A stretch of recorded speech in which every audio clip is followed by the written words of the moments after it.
Okay, guys.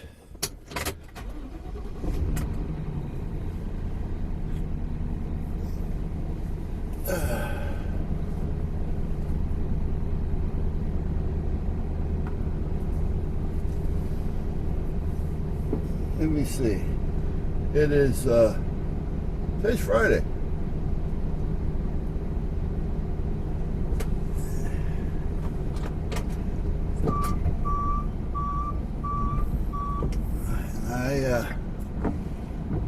I have to run down to Home Depot again to pick up a part that they said a number of times they didn't have in stock, and then mysteriously it was there.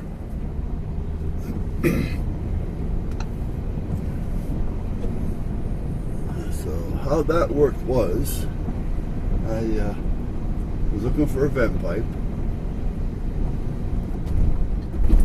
and not this past Sunday, but the Sunday before, when I had the incident down there. And for those of you who didn't see that, you know, with the incident with the heart, when I got taken to the hospital. But meanwhile, that was that. And they didn't have anything back then. And then I called this week here, this past week, and asked if they had gotten it in. And after being on the phone for 17 minutes, they come back to me and says, no.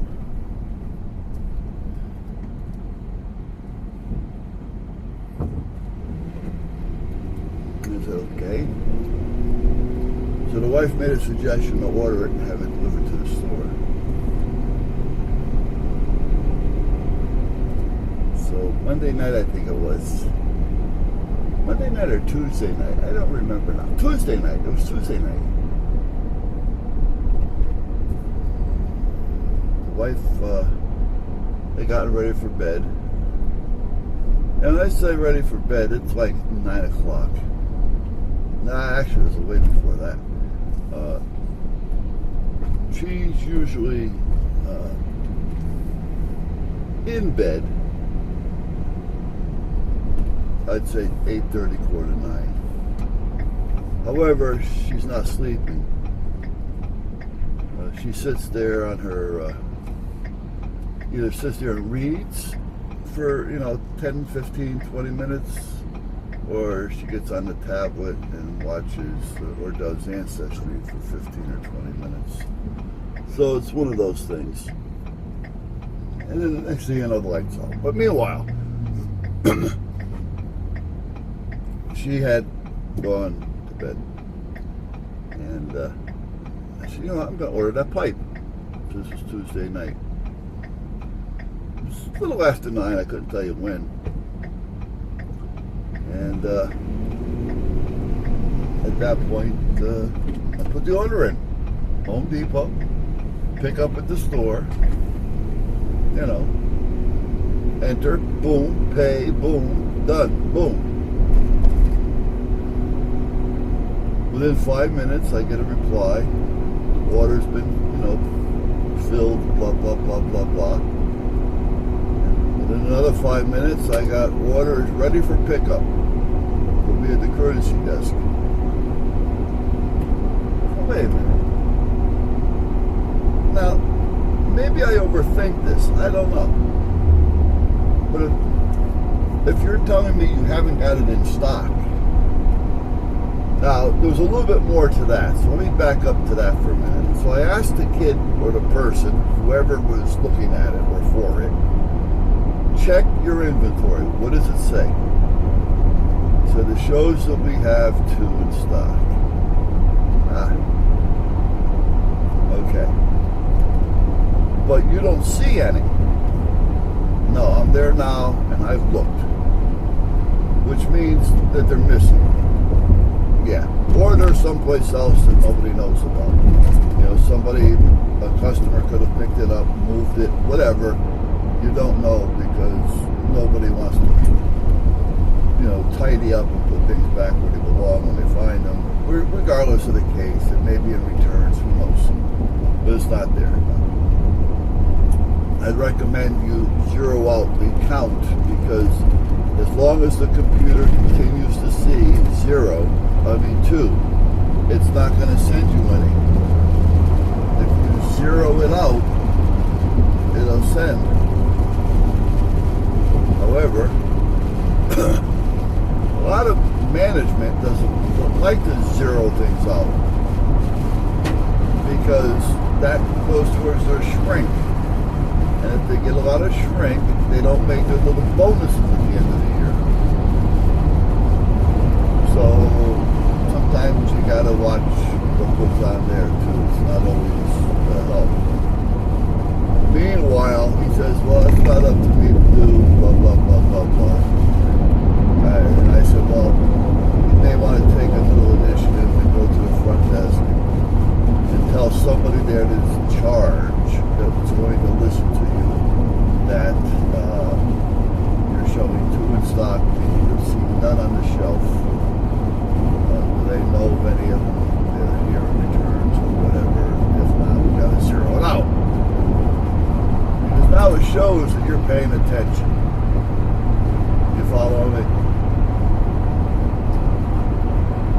So anyway, going back to where it's in stock. I mean, it's at the desk waiting for me. Well, I'm thinking the computer's doing all this answering. The computer sees that there's 2 of them there, that there isn't. So it's not going to be there. So I call the store the next day. I asked for the manager. And what's it about? It's between the manager and I. Well, if I don't know what it's about, I can't transfer you. Well, then if you can't transfer me to the management, I will go to corporate and let corporate handle it. How's that? Hold on, I'll transfer you. So I get transferred.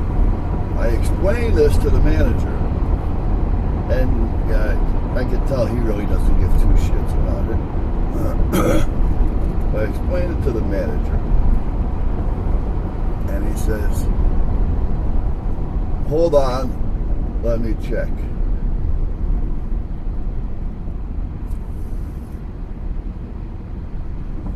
So he puts me on hold, and he goes and checks. He comes back, he says, it's here. Okay. He says, so when you come in, they will retrieve your order. Bring ID, which I understand that. And if I should have left the camera on. You guys just missed out on something. Now I do have a handicap sticker. Because of my back occasionally, I can't do much, and sometimes, in this case, my heart. But most of the time it's my back. So, I parked here in the handicap zone with my van. And I'm inside. And I hear him call up a marker. C. Alright, Charlie. My marker starts with a C. And it's got a group of numbers. Well, it's a new marker. I don't know what my marker number is, nor do I really care. But anyway, you gotta move your van. White Ford van. Okay. Well, I know I'm parked in the right spot. I know I have my sticker up. So it's got to be somebody over in the pro desk area. So I ignore it. A few minutes later,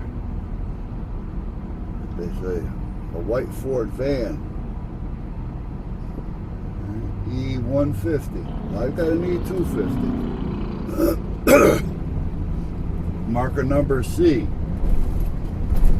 Okay, well, mine starts with a C. 1. Mine starts with a 1. I know that.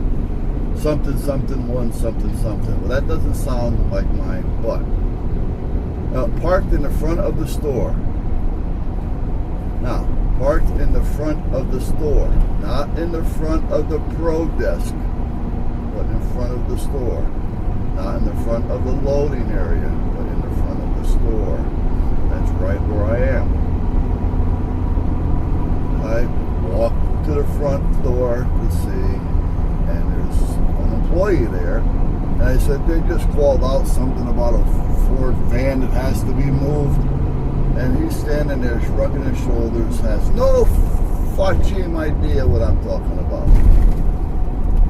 Apparently they don't hear. I don't know what to tell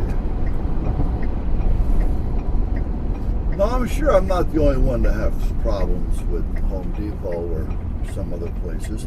But probably a lot of us just shrug it off and don't pay attention to it. Well, eventually you're going to get tired of it. Because you're going to realize that it's just more so. And how much can you forgive? You follow? And we're not so much forgiving the person that's doing the work, which sometimes you need to because they're idiots.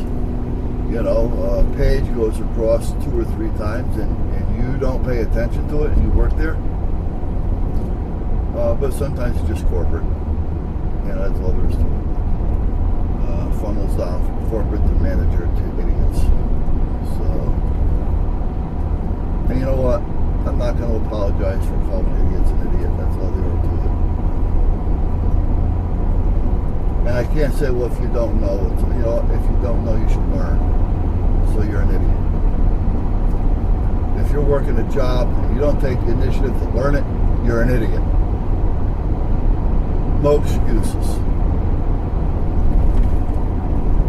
So meanwhile, I walk out again. And there's 2 people.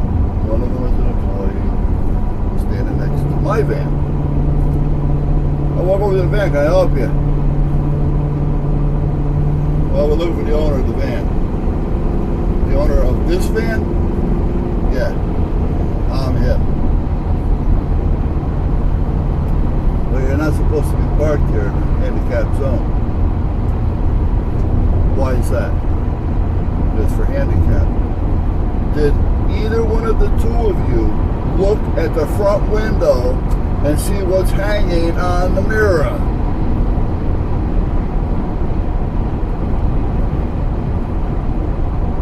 No. Apparently they didn't. They're too busy standing in the back of the van taking down a marker number that they got wrong. Well, I can't blame them for that because if they're dyslexic, I understand how that is because I read numbers wrong sometimes myself. I read things backwards occasionally. I'll mix up 2 letters. You know, when it comes to mixed up word puzzles, I'm great because I just put them in normal order.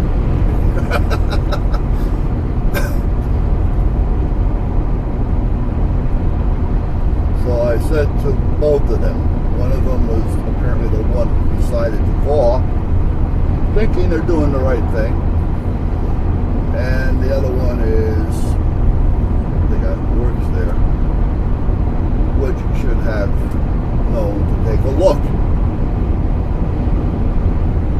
You know, you don't put your handicap sticker in the back of the van. You put it in the windshield. It's made to hang on the mirror. And by the way, it's not made to stay there. It tells you right on there, do not leave it there. You put it there when you park, you take it before you leave.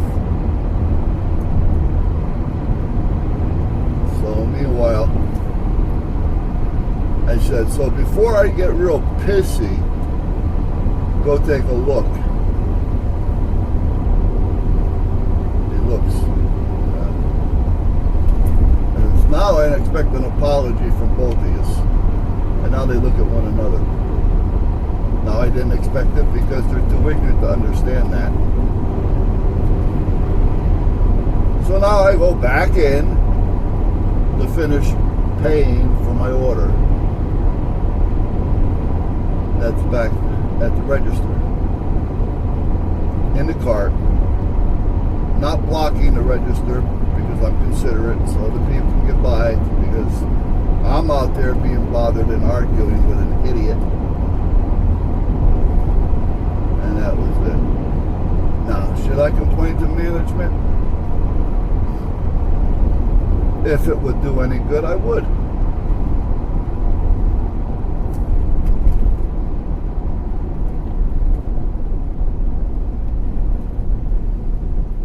But when an idiot teaches idiots, you end up with an educated idiot, which means they just know how to not do their job better.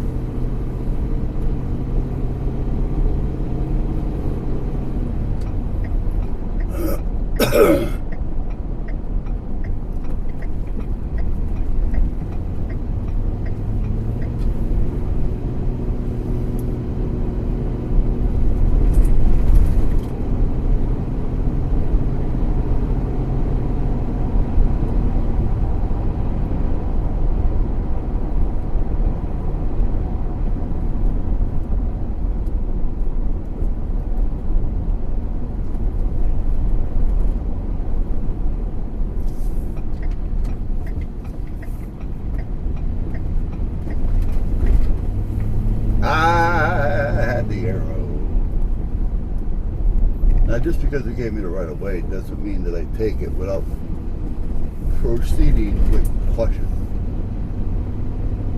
Even out there with boats. People say, 2 boats in the middle of the ocean, how'd they have an accident and smash into one another? Because one of them is paying attention to what the rules of the sea is. The other one is not. And the one that's paying attention is thinking that the other one is. And by the time you realize that the other one isn't, you have that problem. So you're both at fault, even though the other one was the culprit. And if there were to be a ticket given out, if there was such a thing,